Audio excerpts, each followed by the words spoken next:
Hi, my name is Valerie Ziegler. I'm 17 years old and I'm from Abingdon, Maryland. My project is called The Eternal Puzzle, Exploring the Intricacies of Mental Illness. It includes 3 pieces. The first one is a memoir, it's a nonfiction piece. The second one is a collection of poems.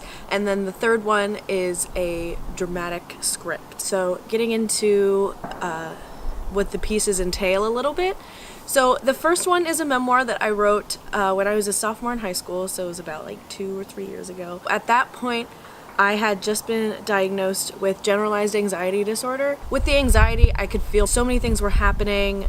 There's the coming of age sort of aspect in there with just being in high school, adjusting to high school, being accepted, the social kind of cues. But then there was also my personal side where I could see my mood was declining and I was just really confused. And it turns out later that next year, I was diagnosed with clinical depression. It shows the evolution of this girl who was very confused, didn't really know what was happening to her, and she was very scared because she didn't want to come out and express her feelings about her mental illness because of the stigma surrounding it in our society. People in her school, I'm talking about her as if it's not me. Okay, I feel like any teenager, not just the people in my school, but specifically the people in my school, you would hear, oh, I want to kill myself going down the hallways. Oh, I'm having a panic attack. Like, I'm going to have a panic attack. This test is going to give me a panic attack. And I was experiencing very real panic attacks, and that confused me, and it also infuriated me a little bit just because those people didn't know what a panic attack was really like. Serotonin is its name. It's my memoir. It's about me trying to maneuver those feelings in a society where depression is seen as non-existent, kind of. And it is my hope that this piece can be read by people who were feeling the same kind of feelings that I was feeling, being afraid to talk and being afraid of getting help, because that's what I want this piece to inspire.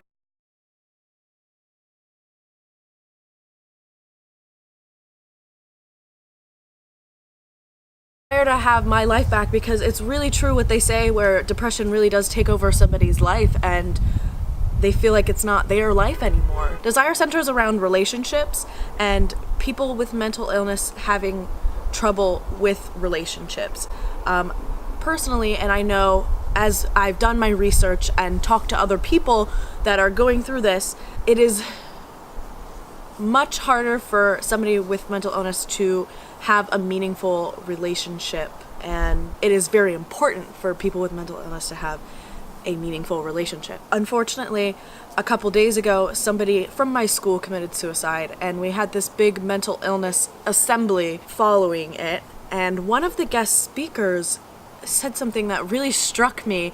She said something along the lines of, if you make meaningful relationships, then there really shouldn't be a need to have depression, which is so interesting to me because that really offended some of his friends in the audience, that were like, well, we did have meaningful relationships, but really depression is mostly internal. Desire is based off of a relationship I have with this very, very, very interesting woman that I had met over the summer.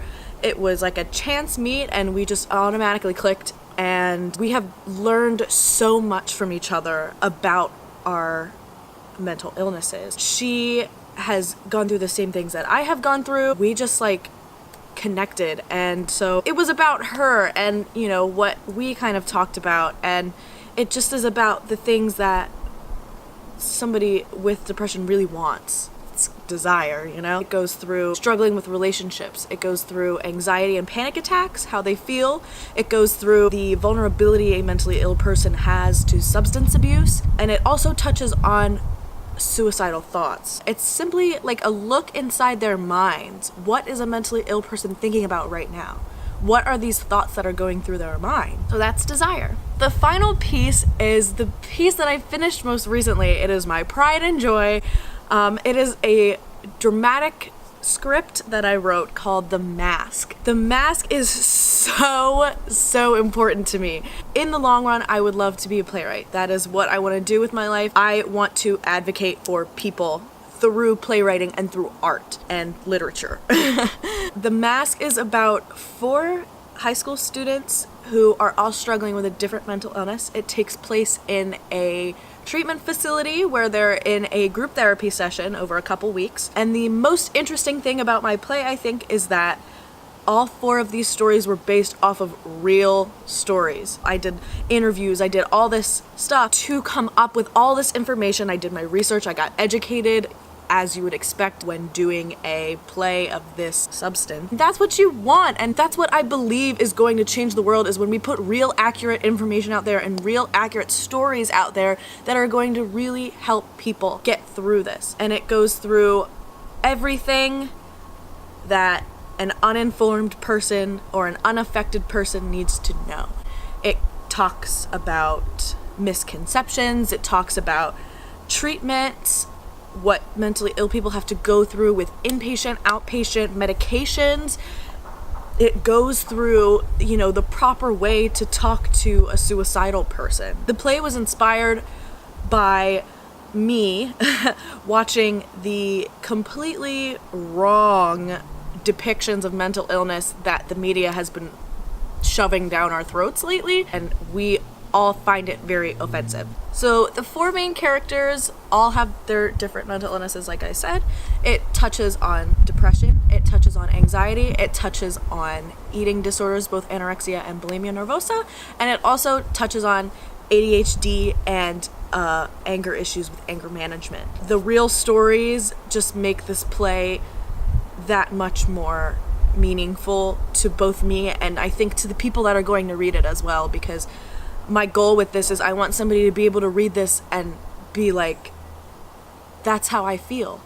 Somebody else knows how I feel. So that is The Mask. So I became interested in doing this when I was still in my early stages of depression, and I realized that there was not a lot of representation for me in media, and the representation for me in media was completely false. It was just so disheartening how many people stigmatize mental illness. And like I said before, people don't want to get help because of that. What inspired me to do this is that I wanted to inspire other people to go get help.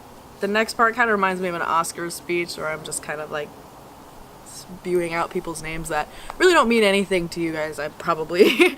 But I've had a lot of people help me with this work, especially because I wanted it to be as accurate as possible. I've had 2 technical editors. Mr. Robert Bruce, he's an English teacher at my school. He lives and breathes grammar and technical writing, which is why I trusted him with all of these pieces. There was also Miss Buffy Donald. She is a local cosmetologist, and she is the woman that I was talking about earlier who was my inspiration for Desire. Her and my relationship has been an example for the most positive relationship a mentally ill person can have, which is somebody that understands what the heck they're going through. And that's why I value our relationship so much, and that's why it inspired an entire collection of poetry. She keeps my writing hopeful, which is why it all just isn't like sad and disparaging and emo-teen. I love how she adds a positive tone to my writing. I believe writing for advocacy is a huge thing that the literature field needs more of. I can feel that we're starting to realize this, and I remember being so inspired by a book by Ned Vizzini called It's Kind of a Funny Story, and it was written by somebody with depression. That inspired me, and I believe that my work is going to inspire other kids too that are like, I want to write about this, I'm feeling these feelings, I want to write about this, and I think that I can inspire other people. I can create this chain reaction of inspiration, and there will be no more stigma on depression and mental illness in general. I believe the literature that I write is going to be beneficial to the literature field in general. I feel like people will be more respectful of literature that they can relate to and literature that's going to help change the world. So in conclusion, I firmly believe that I can change the world with this writing. I firmly believe that this is something that people need to hear about. This is something that people don't want to talk about, but it's something that needs to be talked about because people are being affected by mental illness every day, and they're being forced to suffer in silence, and that is not okay. Because I am so tired of hearing people killing themselves off because they felt like they couldn't speak up. That is why I need to be a Davidson Fellow, because I need to change the game when it comes to mental health. I need to be the inspiration for all those suffering in silence to get help. Thank you so much for your time, and I hope you consider me.